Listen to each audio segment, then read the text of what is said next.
Bengals win. Yeah! Let's go, baby! Let's go! Hooday, Bengal fans. He is Mon. I am Jake. This is the Bengals Pulse, the heartbeat of our Cincinnati Bengals. Why not start the show with that, Mon? We don't know how many more times we can use it this year, so let's use it as many times as we can. Eric doesn't realize we can't have little mistakes like that. That was from last week, though. And Eric, when you listen to this, you know what? The Colts Pulse got a great guy. Stay over there. No, we love you, Eric. We do. love you. We do. Listen, hey, Mon, we have Hooday to everybody out there. Thank you guys so much for joining us. Mon, we have a big one this Sunday. Hi, Olivia. Hey, Olivia. How you doing? We have a big one this Sunday, Mon. Again, we haven't talked to everyone here since Thanksgiving, Mon, but with the Steelers losing, the Bengals are 2 games out of first place. I can't believe we're talking about this right now. I can't believe we're talking about that we have a chance, as hard as our division has been over the years. But they have a real shot here, Mon. We're going to talk about all of that, get you guys ready for the Bengals versus the Buffaloes on Sunday at 1 o'clock. Before we do all that, though, Mon, how you been doing, bud? You good? I am very good. I'm energized after that big win on Thanksgiving night, and I'm excited about the Buffalo Bill game coming up. And, I read that tweet from Adam Shine last week, how the Bengals are, they'll be in any game that Joe Burrow starts. Yeah. Doesn't matter who the opponent is. They're going to be in any game. I mean, they're going to have a legitimate shot to win any game that Joe Burrow starts. Yes. So I'm excited about that. I'm also, we had graduation today at our college. I work at Eastern Florida State College. I'm a paramedic EMT instructor, and we graduated about 90 EMT students, and it was great to be at their graduation. I always love that. And good luck to them. And let's talk about this game. Let's talk about this game. Hooday again to everybody out there. Thank you guys so much for joining us. I know we started about 15 minutes early, but Mon and I were just so excited to get on here and talk Bengals with all of you guys. Eric cannot be here with us tonight.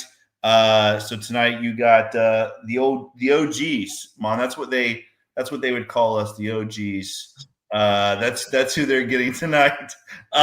So let's talk about, Mon, before we talk about Bills Bengals, let's talk about this crazy scenario right now. And again, being a coach myself, I'm all about 1 week at a time, want to know every week. But this is something that we do have to talk about because it's very interesting scenarios here that line up with the Bengals having a chance to win this division. Basically, unless something else crazy happens, the Bengals have to win out, right? Just like they did last year, they were sitting at 4-8. They won 5 in a row to finish out the season. They finished 9-8. This year, if they can do the same thing, if they can win these next 5 games, right? And we're talking about at Buffalo, the Ravens at home, and then at Miami, then the Cardinals at home, and then the Browns at home. Very realistic shot here, Mon, at winning these last 5. All we need is the Ravens to go 3-2 in that same time frame, and we need the Steelers to go 3-2 as well. One of those games being against the Ravens as far as a loss goes, and the Bengals win this division. Your thoughts, Mon? And again, I know we're not trying to jump ahead, but I do think it's something that we need to talk about as all the national media pundits are talking about this now.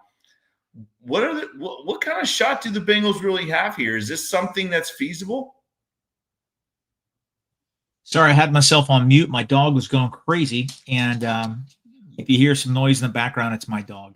I think they do have a shot, and all we can do is just control the Bengals. Yeah, they need the Steelers and the Ravens, obviously, to lose some games. We just need to continue winning. If we win the remaining games, I like our chances. I really do, because I think what you just said, I think it's going to happen. They They have to play each other. The Bengals have to play the Ravens once. They have to, the Ravens have to play the Steelers 2 more times. There's some really tough games in there. The Lions have to play, I think the Steelers or the Ravens, one of them. There's Right. some really, really tough games. The Patriots play one of them. So we'll see how that shakes out. Only thing we can do is control the Bengals. I like this better than last year, and I'll tell you why. Last year, we needed about 9 teams to lose 2 or 3 games. We had these really weird Rubik's Cube type combinations Yeah. for Bengals to sneak into the playoffs. Right. To the final week, they weren't eliminated, and they needed literally one game to happen for them to get in. The Bengals this year, they can only really get in by winning the AFC North. That's it. So we got to focus on 2 teams, not counting ourselves. Right. And, just take 1 week at a time. And I think if we take care of business, I like our chances. I agree. I think obviously winning the 5, because I don't see the Ravens and the Steelers losing 3.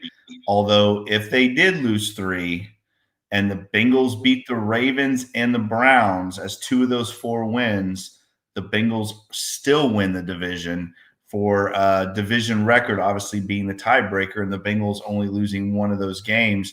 I saw a scenario where, they were showing who should we root for. Well, this guy went on and he made a very good argument that we should root for the Ravens to beat the Steelers both times they play them, because the Ravens still have to play the Patriots. The Ravens schedule is tougher than the Steelers schedule, is basically what this guy's point was. So, the Ravens sweep the Steelers are out of the discussion at that point, and all we need at that point would be like a Patriots to beat the Ravens, and then it goes from there, because the Steelers still play the Browns and they still play the Dolphins. 2 of the two very winnable games for the Steelers, and then obviously Detroit in between those Ravens games. So again, anything can happen, Mon. It's a crazy scenario if it does happen. But like you said, before any of that happens, the Bengals have got to take care of business as they play the Buffaloes this Sunday at 1:00. Again, for you that don't know yet, maybe you've been sleeping for the last couple of weeks. But the Bengals Bills game was moved and flexed out of that afternoon slot and is now 1:00 game on Sunday. Bengals at Buffaloes. Let's talk about, Mon, today. T. Higgins, full participant at practice. Man, what a boost for this Bengals team to be getting T. Higgins back. And the Buffaloes, man, they're reeling. I mean, again, we're going to talk about all this here in regards to matchups, but it looks like the Buffaloes are going to be without 2 of their top pass rushers on Sunday, as Bosa is out, and now what's the other guy's name? AJ Espinoza.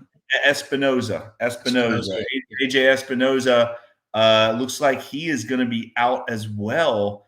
The Bills reeling on defense. What are your thoughts, Mon, on this Bengals Bills matchup? Where do you see the strengths and weaknesses for both of these teams? I think it's going to be tough. Playing in Buffalo is not easy. And, Josh Allen, like you said, we want about him. He's a reigning NFL MVP. He can take over a game. What scares me the most about that, they're riddled with injuries. Their offensive linemen are hurt. The defensive linemen you're talking about. I know Pittsburgh isn't a juggernaut. They did beat us this year. We split with them. But the way they ran the ball down the Steelers' throat was alarming. And they're going to try to do the same thing. They're an unbelievable rushing team. Dalvin Cook, and of course, that quarterback will run. He's like what was his name? Cam Newton. He reminds me of that. He's not afraid to throw his body around. So the Bengals have to be ready for that. They have to go all out to try to stop the run, because I think they're going to try to control that clock. Jokes. But I think they are, but they're going to take. They want to mimic what the Bengals did last week. Don't forget the Bengals had the ball almost just under 39 minutes. They had it for 38 minutes, literally 15 more seconds. It would have been 39 minutes, and Baltimore only had it for 21. And so that's what helped that defense, play the game of the season. Lamar Jackson was on the bench, but when he did play, they got 5 turnovers. They put a lot of pressure on him. They blitzed a lot. I think the Bengals are going to try to mimic that. Joe Burrow, did throw the ball a lot last week, but the Bengals had 80 offensive snaps. 80. I mean, when you have that many snaps on offense, your passing numbers are going to be up there. They just need to control that clock and keep Josh Allen on the bench. And they need to make sure that our quarterback is out there able to score, because we don't want our quarterback on the bench. We don't want Buffalo to get 250 yards rushing like they did on the Steelers last week. Josh Allen, looking almost back in rare form, where he turns the ball over and makes bad decisions. This Bengals defense, after playing a couple good weeks of football, this could be another one of those opportunities to get some turnovers. Obviously, last week in the first 11 games, the Bengals only created 10 turnovers on defense. Last week alone, they had 5 on Thanksgiving night. Again, you're playing another quarterback like Lamar Jackson and Josh Allen, who is very, I don't know. He will make mistakes. He will be forced to make mistakes, and he's not smart with the football a lot of times. So this is a very good. I really feel like this is a great matchup for the Bengals. Again, James Cook, he's got over 1,200 yards rushing. He's the guy the Bengals, I think, really have to stop more so than Josh Allen. But I want to go back to what we were just talking about prior to that in this Bills defense and how banged up it is. Again, Espinosa probably being out and Bosa being out. This Bengals offense has an opportunity, Mon, to put up some serious numbers. Again, you're talking about two of their top pass rushers. When you look at sacks, I'm looking at it now. Espinosa with 3 and Bosa with 5. So you're taking out the majority of this team's sack production. I think there's maybe another guy that has 3, and after that, there's not been a lot of sacks created by this Bills defense. A lot like the Bengals. Do you like this? Do you like this Bengals offense? The matchup. I mean, I know we talked a little bit about Josh Allen and what he can do with his feet and this running game that the Bills have. But what do you think about this Bengals offense versus Bills defense? I think I like the matchup. I think Buffalo definitely plays better at home. They got some good players there, but you just mentioned the top pass rushers are hurt. If Joe Burrow is protected, if this offensive line keeps on playing as they have been, they've been playing really well this season.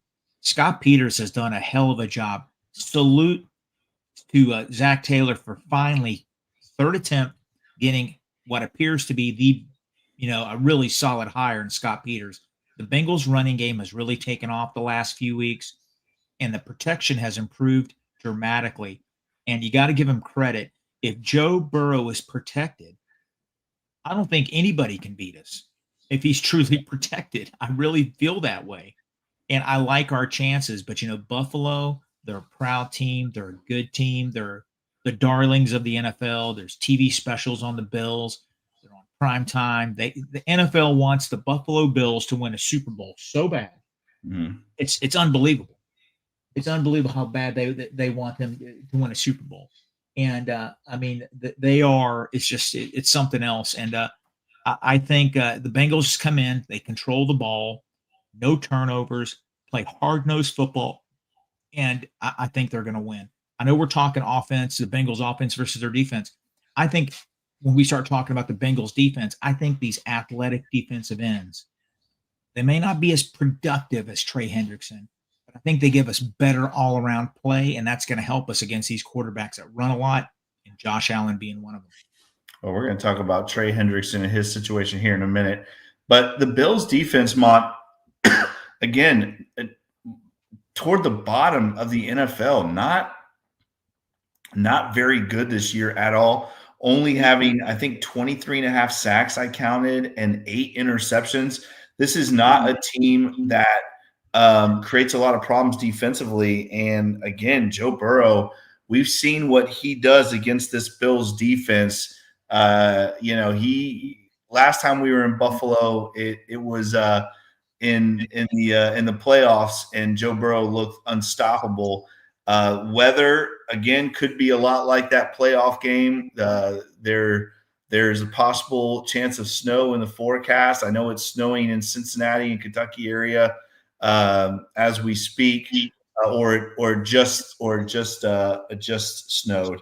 But so weather could be an issue as well. Although Joe Burrow seems to play well in the snow, but could be definitely an interesting game on Sunday. And again, I love this matchup. Even this our defense versus their offense. I love that matchup. James Cook again. They run the ball well, but Josh Allen's just not a guy that scares me. To me he's one of those guys that I would rather play just because of how he forces the ball and creates turnovers on offense. Let's talk a little bit about Trey Hendrickson, Mon, because I'm a little torn on this one. I'm starting to get pissed, to be honest with you. What are your thoughts on Trey Hendrickson? Let's be real about this for a minute. Is this a situation where Trey is making a business decision? Because I don't know if you saw Zach Taylor's presser this week, but Zach Taylor, when Trey Hendrickson was brought up, does not look happy. And I don't think it's a situation that it's because he's hurt and he's not able to play. This is becoming a very interesting situation. And I don't want to sit here and speculate that he's not hurt, that this is something that is being created by the media. But it sure does feel like Trey Hendrickson hasn't played now. I think it's been 39 days, believe it or not. 39 days, Trey Hendrickson, over a month Trey Hendrickson has missed.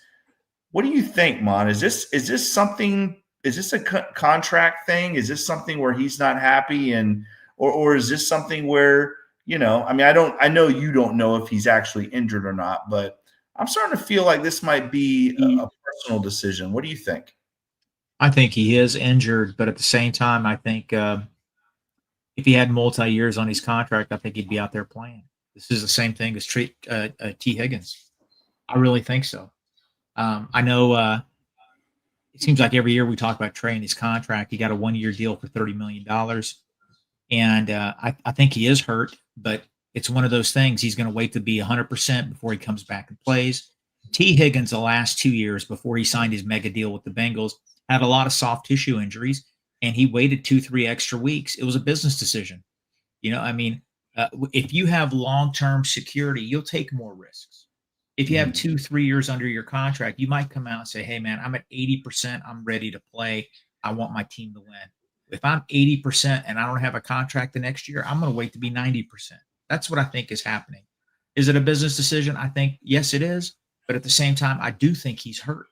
I think he wants to make sure he's healthy. He doesn't want to re-aggravate it because guess what? He doesn't want it to cost him $30-40 million next year. Yeah. So, you know what? I totally get Bengal fans being upset. But you know what? The Bengals are reaping what they sow. They've had a lot of contract squabbles over the years, and guys with soft tissue injuries, I'll use the word they'll milk it because they don't want to ruin their chances for another big payday. Yeah, I mean it's a shame, right? It's a shame. He's the only one right now. It looks like he's the only one that did not practice today, I believe. It is a shame. I mean, again, the Bengals are trying to make a serious run here at the end, and obviously, if I feel like just like I feel like if Joe Burrow was in the game, I feel like if Trey Hendrickson played, in that Bears game or that Jets game. I feel like we come out with wins there. He's kind of been that closer for us over the years, and we haven't got that from him. So it's definitely a little frustrating. I'm with you. I think this is a kind of a double-edged sword. I think he is a little banged up, but I also think that he is making a business decision, and that if that's the case, that's a shame that's happening, because obviously the Bengals need him in this run. Joseph Osai hopefully now has a light switch has gone on for him. Miles Murphy has played some of the best football he's ever played these last couple weeks, so it's good to see that as well. But with Stewart on the IR, although Stewart really wasn't helping us at all anyways, man, it would be such a boost to get Trey back, but it doesn't look like it's going to be this week. But did you see that? Did you see that presser with Zach Taylor? Yeah, I did. He was very uncomfortable. You could tell it was very short. Yes, he was, right? I'll say this. I think we'll see Trey again this year, especially if we win against the Bills. I think Trey's going to come back and play, but I'll come out and say Trey won't be a Bengal next year. He will not be a Bengal next year. I think they're going to let him move on, and they'll get a comp pick out of it. I just don't see it happening. I think it's written all over Zach's face, and I said it last week. I don't think Zach's going anywhere. Bengals are about to go on a little run here. It's going to solidify him for next year. But it's frustrating. I've always been Team Trey. Got an autographed jersey of him on my wall here. Yeah, it's frustrating, but I totally get people being frustrated. I am frustrated. And I wish he was out there playing because we could use him. But I think we will see him before the season ends.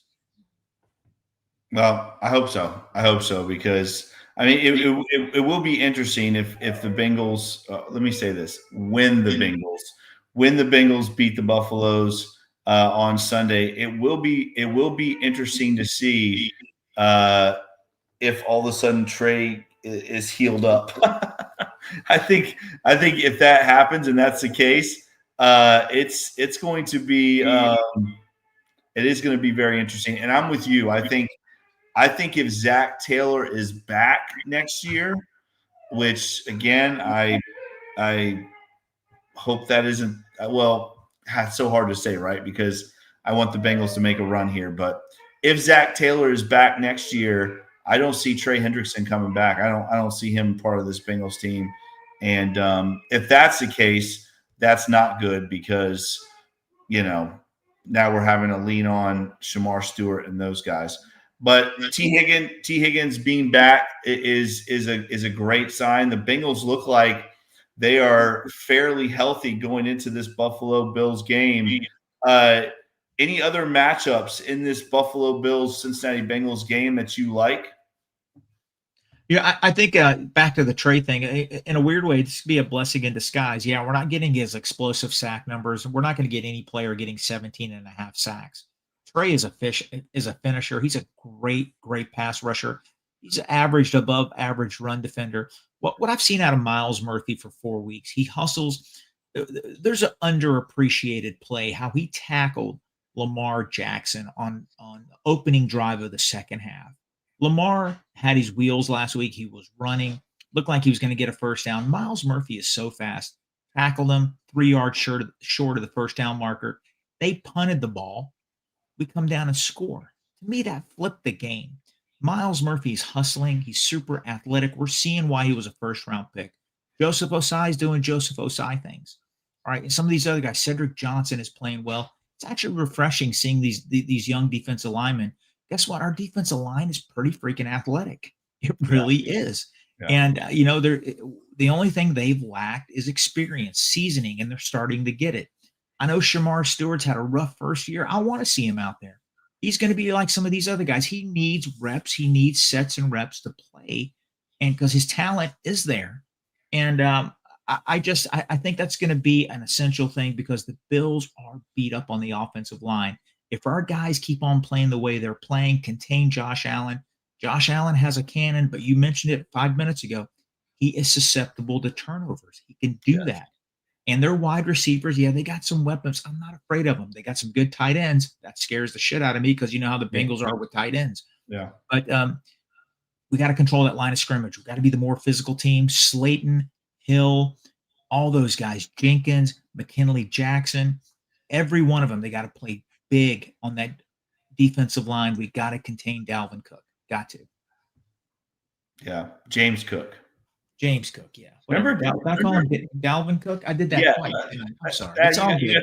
You got that Florida State fever still. Yeah. James Cook. Sorry, everybody. No, you're right. You're right, though, Mon. I mean, again, James Cook, almost 1,300 yards rushing. He's really been the catalyst of this Bills team. I think Josh Allen's right around 2,800 yards passing. But again, he looks kind of like he did a couple years ago, where he's out there forcing turnovers and just kind of looks like he doesn't have control of the offense. Nandan has a super chat here. Nandan, thank you so much as always. Nandan Mon says Murphy, Johnson, Osai, and Powell Ryland. What do you think about that lineup? Yeah, Powell Ryland, we picked up from waivers from the Eagles, had 17 sacks last year, 19 sacks for Virginia Tech. They have him listed as a linebacker. He's built a lot like Cedric Johnson, maybe a little lighter. Yeah. He knows how to get to the passer. He's on the practice squad. I don't know if they're going to activate him, but those guys. I mean, you know what? We need to. We've seen a lot of good things from them, and it is refreshing in a way. It is. I wish it would have happened sooner in the season, earlier in the season, but it's good to see Myles Murphy. I really think Myles Murphy is going to get his option picked up. I think that 5th-year option is going to get picked up. He's been very productive. He's got the finish. I love the Paul Dehner's podcast. They bring in one of the assistant coaches and they talk about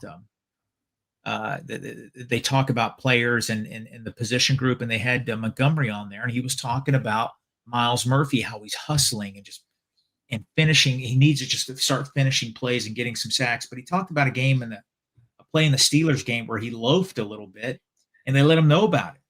So guess what he did last week? He didn't loaf. He hustled down, tackled the running back. Who's a big running back for the Ravens? What's his name again? Derrick Henry. Derrick Henry. It was like a 35-yard completion. He tackled him. And then guess what happened 2 plays later? Derrick Henry was going to score on that play or get inside the 5-yard line.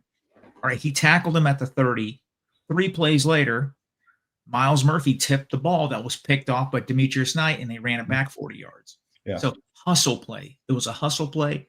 The week before, he loafed a little bit. Coaches let him know about it, and guess what? He responded the next week. Man, that's refreshing. That was great to see.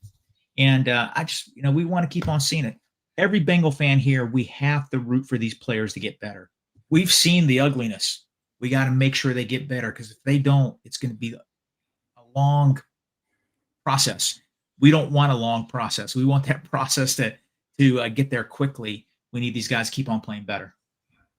Well, our guy Brucey B wants to know how do we feel about Demetrius Knight?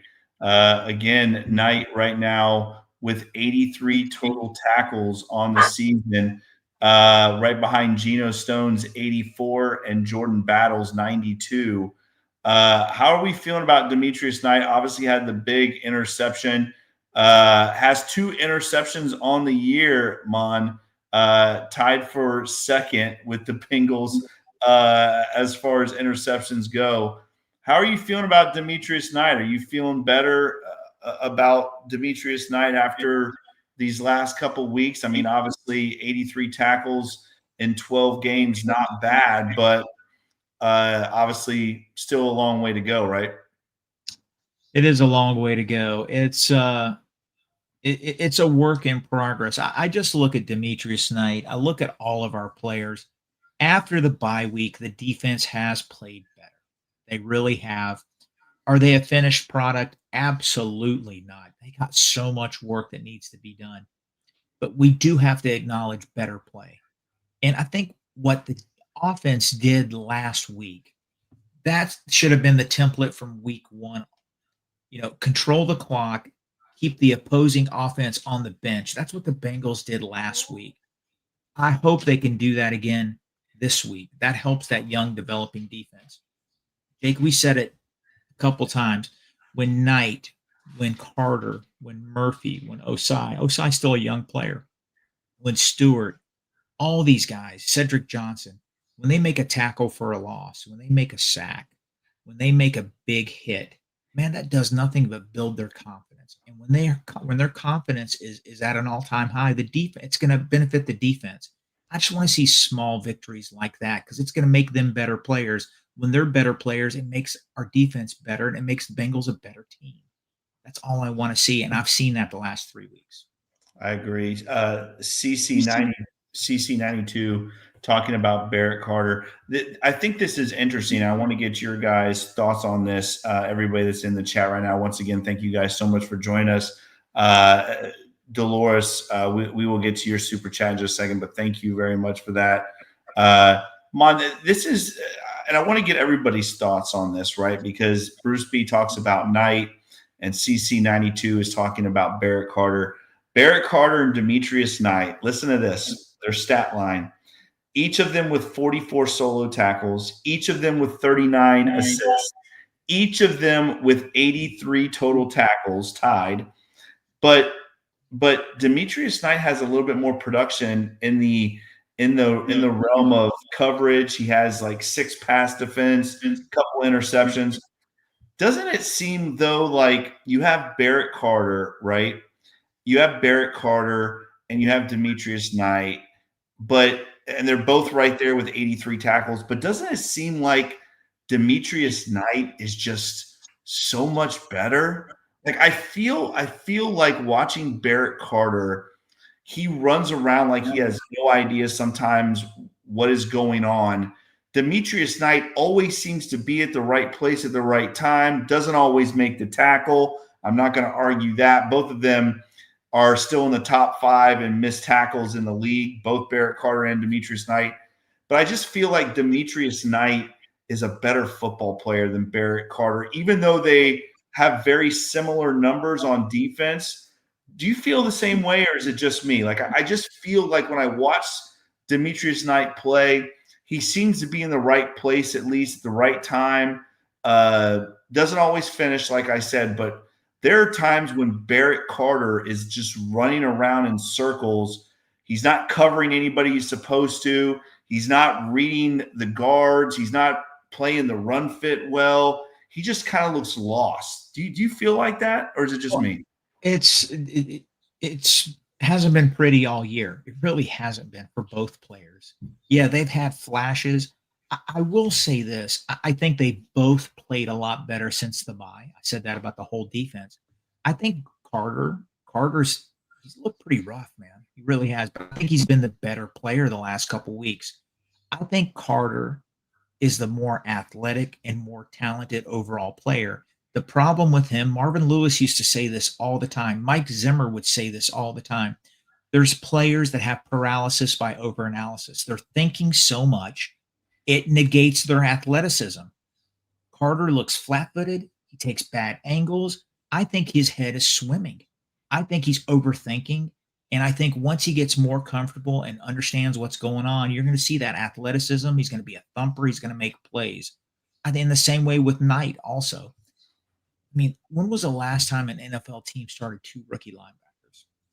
Honestly, if we just, hey, you know what? It might have been us with Takeo Spikes and Brian Simmons, right? And they had their downs too, ups and downs. But if we take a step back, I mean, we really shouldn't be shocked at what we're seeing. And it's been pretty bad. It really has been. It's been really bad. Let's get the Dolores here. Dolores, thank you so much for yours. Thank you. That's so kind. Yes, can we please pressure Allen, right? That's the key. That's the key. Right? That's the key is pressure Allen, force him into throwing the ball and making bad decisions. Again, he's not very good when you get him off of his platform. Again, he's good at running around and making plays with his feet, but he's just not good in the pocket when you get him off his platform. We're going back to that Barrett Carter real quick. I want to go back to that. I feel like Barrett Carter's a better athlete, but I feel like Demetrius Knight does have a higher ceiling. And I think one of our listeners said something to that effect, that Demetrius Knight has a higher Brucey B. Yeah. Knight does have a higher ceiling. I want to be honest with you. I think Carter is a better athlete, but it scares me when you watch him out in space and running around.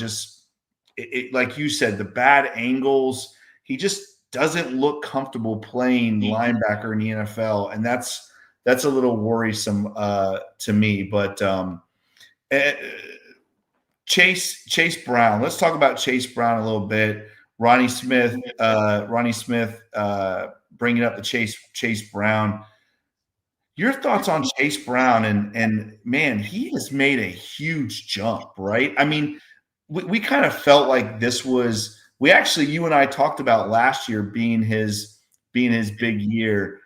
And he had a great year last year, don't get me wrong, but he looks like a more complete player this year, don't you think? Like he looks the part now. He does. He's everything they envisioned he would be. I mean, he's a good running back. He's a great all-purpose player. I mean, his all-purpose yards are through the roof. He's honestly, you make an argument, he's been the most consistent, best offensive player all year. Yeah. Love him to death. My only complaint is with the coaching staff. You got to give him the ball. I'm not saying bench him or take 10 carries and touches away from him, but I wish they would give him a few more breathers. Get Taj Brooks. I know who's been nicked up. Let him run a little bit. Get P. Ryan in there. Our guy, he's not a very big man. He's 205 pounds. Brown, he hasn't, knock on wood, I don't want it to happen this year, but he has been susceptible to fumbles. I don't want his body to break down. I don't want him beat up. Just let's be a little bit more liberal substituting, bringing in P. Ryan, somebody else, give them a few more carries. Let's keep him fresh. I don't want him to break down. Yeah, I agree. Yeah, this is the thing about Chase Brown, right? He's got 200 touches. I'll be exact. He's got 208 touches right now. He has got right underneath 1,000 total yards already, Mon. That's crazy, right? 5 games left in this season, and Chase Brown already has 1,000 total yards. I think the one knock is he's only got 3 total touchdowns. Right? To me, that is a situation where Zach Taylor has to do a better job of creating plays for him in the red zone. I'm not going to get on the Zach Taylor bash train tonight, but you and I have talked about this numerous times, how bad and how poor Zach Taylor can be at situational play calling, especially in the red zone. And I feel like that is a serious issue when you're running back who's got 200 touches, only 3 touchdowns, and 1,000 total yards. Those numbers just don't add up. Got to find a way to get Chase Brown in the end zone, right? I mean, 208 touches and only 3 touchdowns is just not – it doesn't add up good. I hear you. I hear you. That's a good thing. Roland, you brought up something, you scared me. I just Googled it. I looked at the advanced weather forecast for Buffalo. It's supposed to be 20 degrees, 15 to 20 degrees at kickoff with winds at 14 miles per hour with a chance it's going to be snowing. All right. Don't scare me. I don't want to hear 40 mile per hour winds. All right. I hope you're wrong. Weather's going to be huge. And okay, yeah, I think you might get your wish. If that's the case, Chase Brown's going to run the ball a lot. But I'm telling you, if it's going to be smash mouth football, P. Ryan's got to run the ball. You're going to have to get a good mix there because it's not Dalvin Cook. James Cook. I have the flip card over on my other. They are brothers though, aren't they? Aren't they related?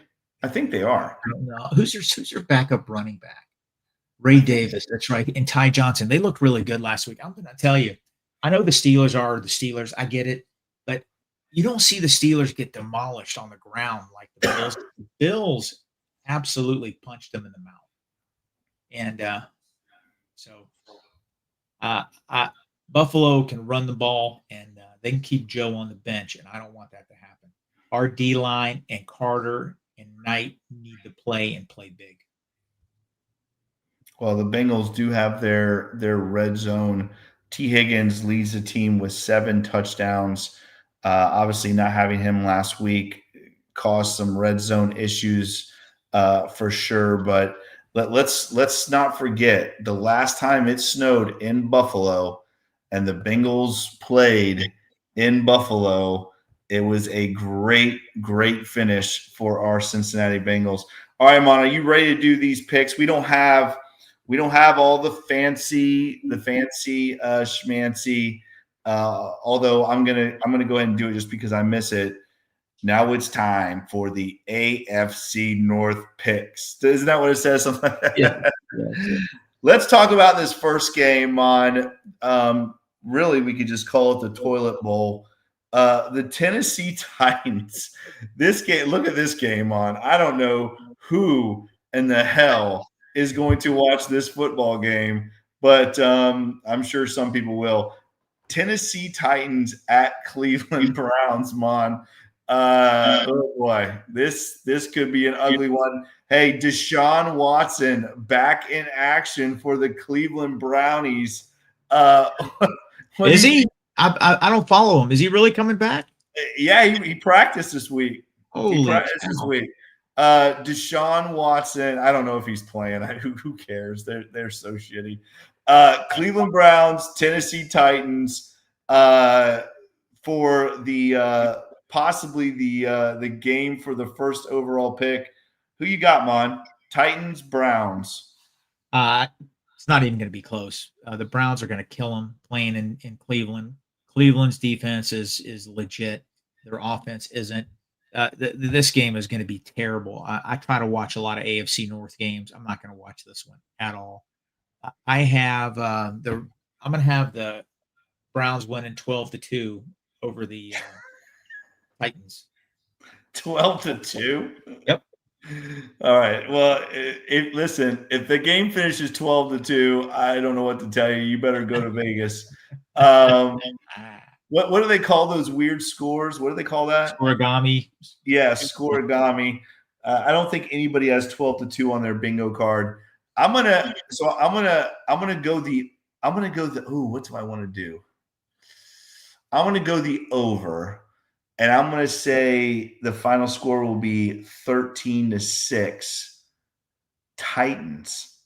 I think the Tennessee Titans win 13-6 in possibly the worst game of the NFL season. And that's saying a lot, Mon. That is saying a lot because there's been some real bad ones. Steelers, the Squealers at the Ratbirds, Mon. Squealers at the Ratbirds. I told you earlier that a lot of the pundits, a lot of these so-called experts, when they're trying to figure out how this whole thing is going to work for the Bengals to get in, we are being told that we need the Ravens to beat the Steelers this week. Does that happen when the Steelers travel to the Ratbirds? Who do you got, Steelers or Ratbirds? I think the sports gods are going to look out for us.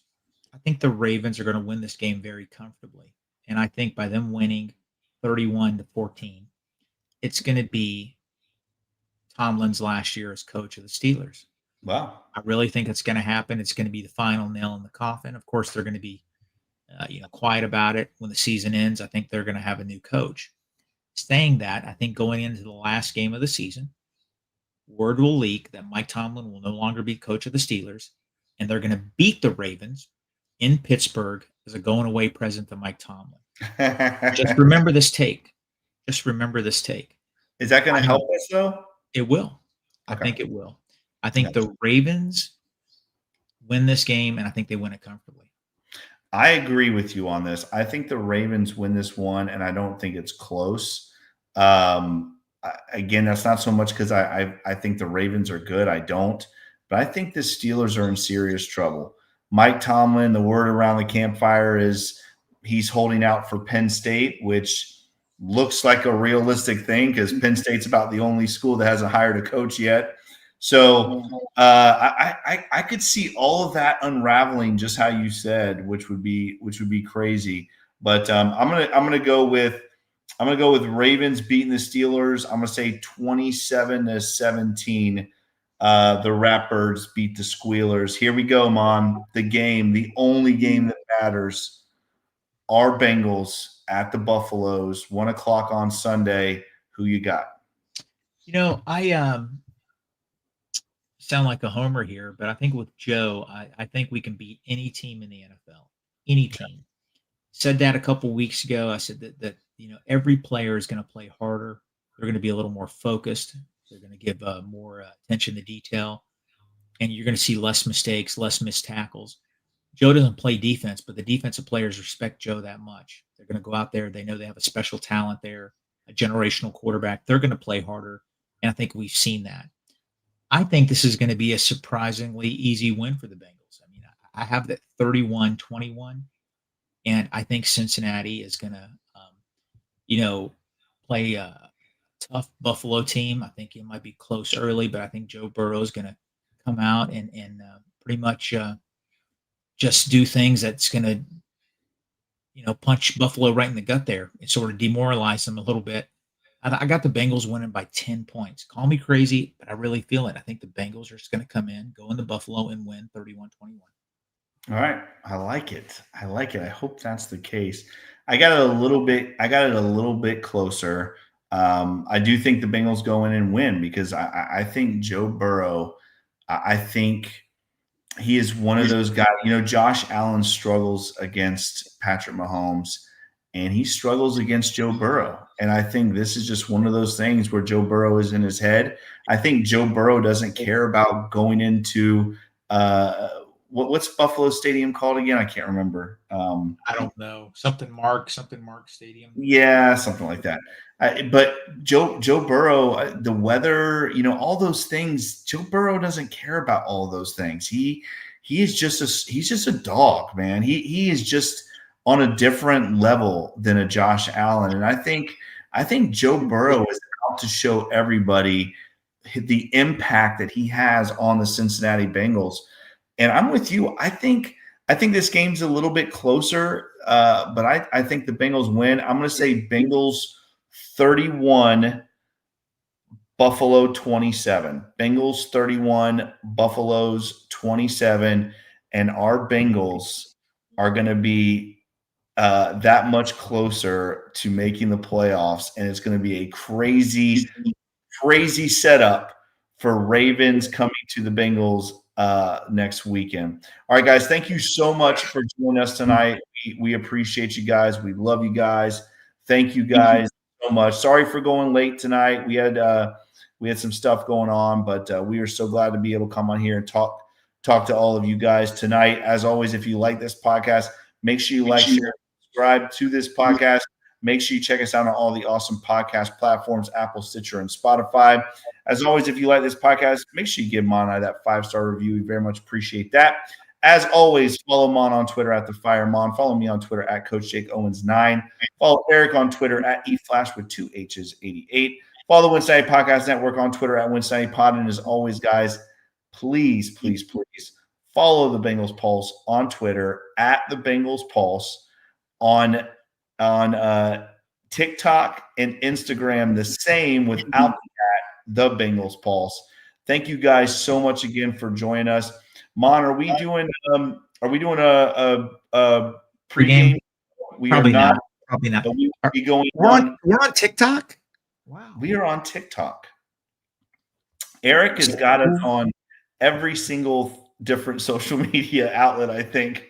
But yes, we're on TikTok. Just for all those TikToks, Mon, that you like to make, you can go on and see Mon doing all of his TikToks. It's the mustache. I'm going to have to dye it dark because if we're on TikTok, I got to look younger. I got to be a younger Mon. You're going with the cowboy mustache. What do they call that? Is that the handlebar? Is that what that is? The Marlboro, man. The Marlboro. Actually, all right, guys. We will see you guys Sunday right after the Bengals win, and we will be. I got a feeling, Mom, we're going to be able to play that Bengals win graphic once again. Thank you guys so much. We love you. We appreciate you. He's Mon. I'm Jake. This is the Bengals Pulse. Hoo day, Bengal fans. We will see you on Sunday after the game. See you guys. And I got to remember how to shut this off. Hold on.